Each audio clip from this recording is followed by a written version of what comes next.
Olá, queridos alunos, queridas alunas. Hoje estamos gravando o terceiro vídeo para vocês das turmas de Direito das Famílias de revisão.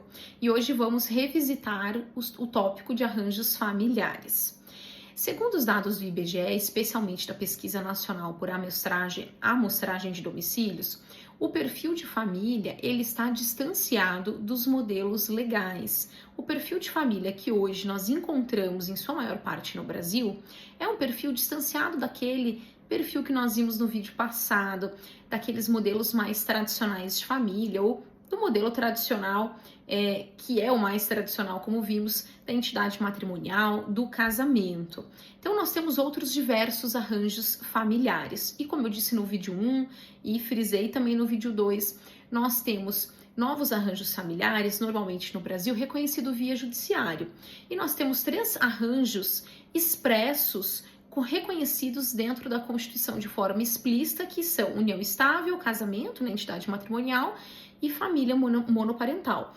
E nós temos outros arranjos familiares diversos reconhecidos de forma implícita, e aí sob a luz da Constituição, da dignidade da pessoa humana, e reconhecidos de forma implícita na Constituição pela interpretação das demais normas constitucionais.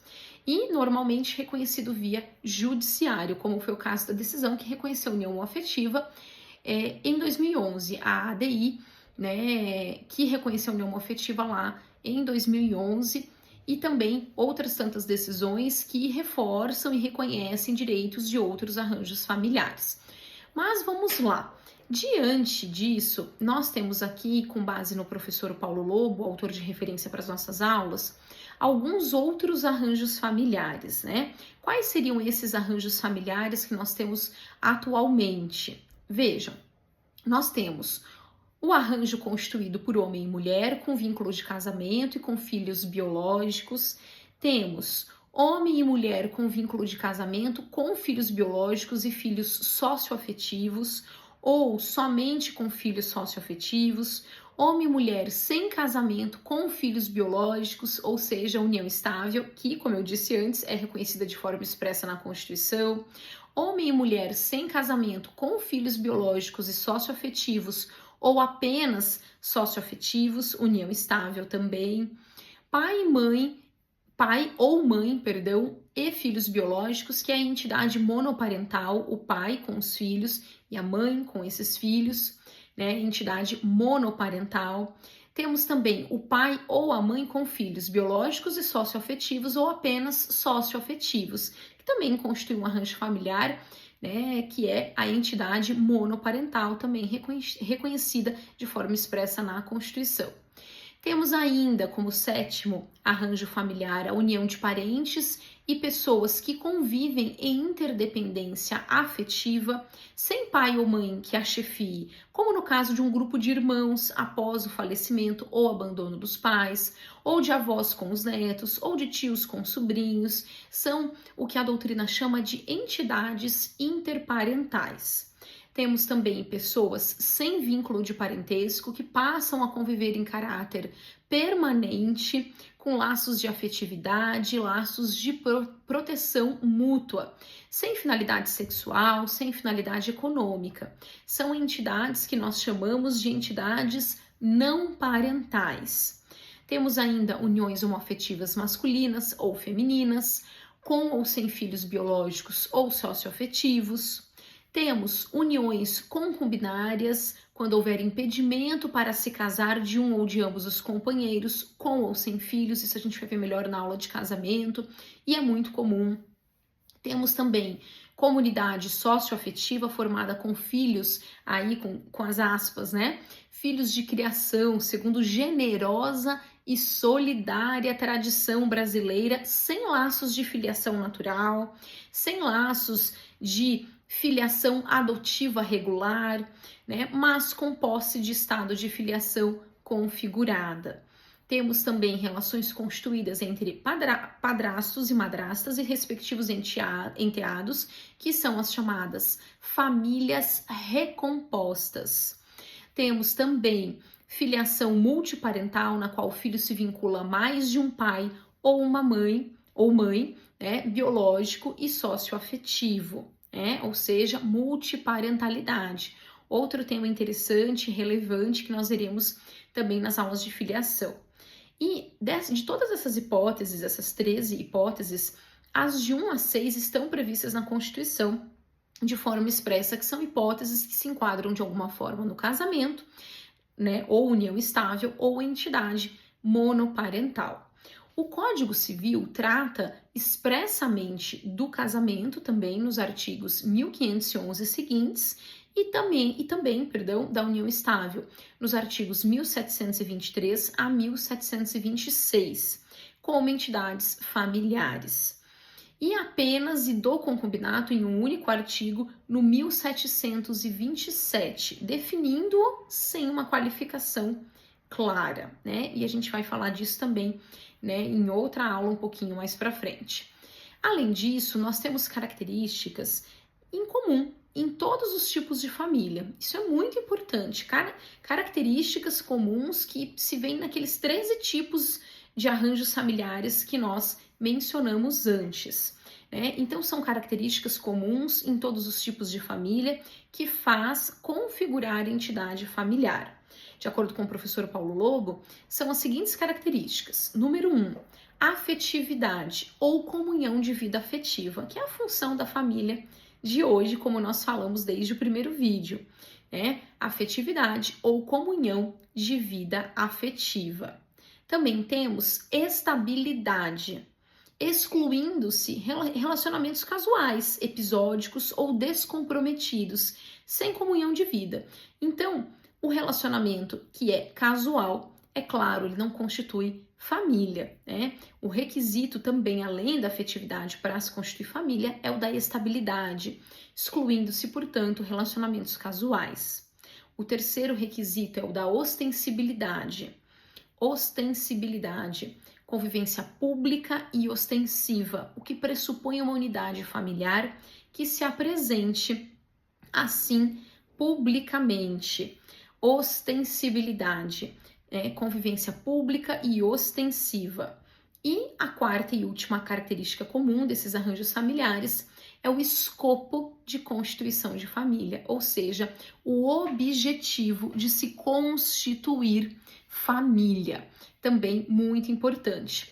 E é claro, essa tipicidade, digamos assim, esse rol de arranjos familiares, essa tipicidade é aberta, um rol apenas exemplificativo, enriquecido, digamos assim, com essa experiência de vida dos arranjos familiares que nós vemos na prática. Mas é claro que novos arranjos familiares podem surgir e nós devemos, evidentemente, reconhecê-los. Aquilo que a gente falou do direito, então, reconhecendo aspectos da sociedade, fatos sociais. Além disso, a constituição de família é o objetivo da entidade familiar e a distingue de outros vínculos, como, por exemplo, o de amizade. Então, o escopo, o objetivo de constituir família e de comungar, então, desta vida afetiva, essa comunhão afetiva, ela exclui, e distingue a família de outros vínculos, como o de amizade. O professor Paulo Lobo nos diz o seguinte: o direito também atribui a certos grupos sociais a qualidade de entidades familiares destinadas a determinados fins legais. Por exemplo, da Lei número 8.009 de 1990 sobre a impenhorabilidade do bem de família, a Lei 8.245 de 91 sobre locação de imóveis urbanos relativamente à proteção da família, que inclui todos os residentes que vivam na dependência econômica do locatário. Dos artigos 183 e 191 da Constituição da República de 1988, sobre a uso capião especial em benefício do grupo familiar que possui imóvel urbano e rural como moradia. Da Lei 11.340 de 2006, a Lei Maria da Penha, que coíbe a violência doméstica contra a mulher em relação a todos que vivam no ambiente familiar. Então, são outros arranjos familiares, digamos assim, outro conceito de família. Também se atribui a certos grupos sociais a qualidade de entidades familiares, mas se atribui a qualidade de entidade familiar a esses determinados grupos apenas para determinados fins legais aqui, né, mencionados. Então, da uso capião, por exemplo, a imperabilidade do bem de família e por aí vai. Mas é atribuída essa característica de entidade familiar apenas para determinados fins previstos na legislação. Além disso, pessoal, nós temos aqui um artigo muito importante, que é o artigo 226 da Constituição da República de 1988, e que é interpretado de forma, muitas vezes, antagônica, né? Gera aí duas teses antagônicas, digamos assim. A primeira seria no sentido da primazia do casamento, concebido como modelo por excelência de família, o que afastaria aí a igualdade entre tipos, devendo os demais tipos de família receber tutela jurídica limitada, e do outro lado, uma posição que reconhece a igualdade entre os tipos de família, não havendo primazia do casamento, pois a Constituição de 88 assegura a liberdade de escolha das relações existenciais e afetivas que previu com idêntica dignidade. É claro aqui que essa hipótese número 2, ela reconhece o pluralismo de entidades familiares, e é claro que nós adotamos essa posição que reconhece, a hipótese número 2, que reconhece esse pluralismo de entidades familiares sem hierarquia. Não existe hierarquia entre o casamento e outras entidades familiares, ou a união estável, ou aqueles arranjos familiares previstos de forma expressa, nada disso. Não existe hierarquia entre esses tipos de arranjos familiares. Pelo contrário, a igualdade entre os tipos, e claro, nós nos filiamos a essa corrente, a corrente que defende o pluralismo de entidades familiares. Aqui também nos servindo da lição do professor Paulo Lobo, que nos diz, abre aspas, cada entidade familiar submete-se a estatuto jurídico próprio, em virtude dos requisitos de constituição e efeitos específicos, não estando uma equiparada ou condicionada aos requisitos da outra. Quando a legislação infraconstitucional não cuida de determinada entidade familiar, ela é regida pelos princípios e regras constitucionais, pelas regras e princípios gerais do direito de família aplicáveis e pela contemplação de suas especificidades. São aqueles arranjos familiares implícitos que nós falávamos nos outros vídeos. Não pode haver, portanto, regras únicas segundo modelos únicos ou preferenciais. O que as unifica é a função de espaço de afetividade e da tutela da realização da personalidade das pessoas que as integram. Em outras palavras, o lugar dos afetos, da formação social, onde se pode nascer, ser, amadurecer e desenvolver os valores da pessoa. Fecham aspas. Então, lembramos aqui que o artigo 226 traz ali mencionadas, de forma explícita alguns arranjos, algumas espécies de família, mas esse rol é apenas exemplificativo, como já falamos também em outros vídeos. Além disso, pessoal, vejam, é importante a gente relembrar aqui o nosso primeiro vídeo que trata da repersonalização do direito nas famílias.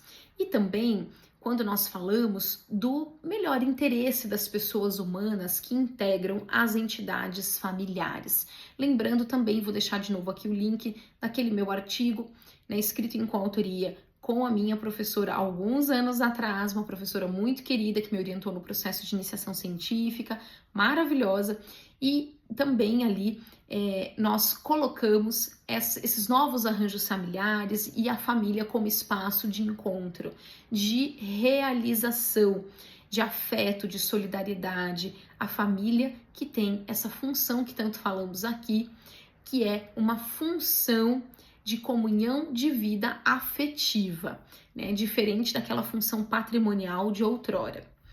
Então, mais uma vez, nos valendo da lição do professor Paulo Lobo, sobre o assunto, ele nos diz: os diversos preceitos do artigo 227 referem-se à família, em geral, sem tipificá-la. ressaltando o interesse das pessoas que a integram, no mesmo sentido empregado pelo parágrafo 8º do artigo 226, para concretizar os interesses de cada pessoa humana, especialmente dos mais débeis, dos mais vulneráveis, criança e a pessoa idosa. É imputada à família o dever de assegurá-los, artigos 227 caput e 230. Ao contrário da longa tradição ocidental e das constituições brasileiras anteriores de proteção preferencial à família, como base do próprio Estado e da organização política, social, religiosa e econômica, a Constituição de 88 mudou o foco para as pessoas humanas que a integram, razão porque a família comparece como sujeito de deveres mais do que de direitos, ou seja, a família nesse sentido que tem o dever de proteção, né? O que está lá no 227, no 230, etc. A proteção da família é mediata, ou seja, no interesse da realização existencial e afetiva das pessoas. Não é a família per se que é constitucionalmente protegida, mas o locus indispensável de realização e desenvolvimento da pessoa humana.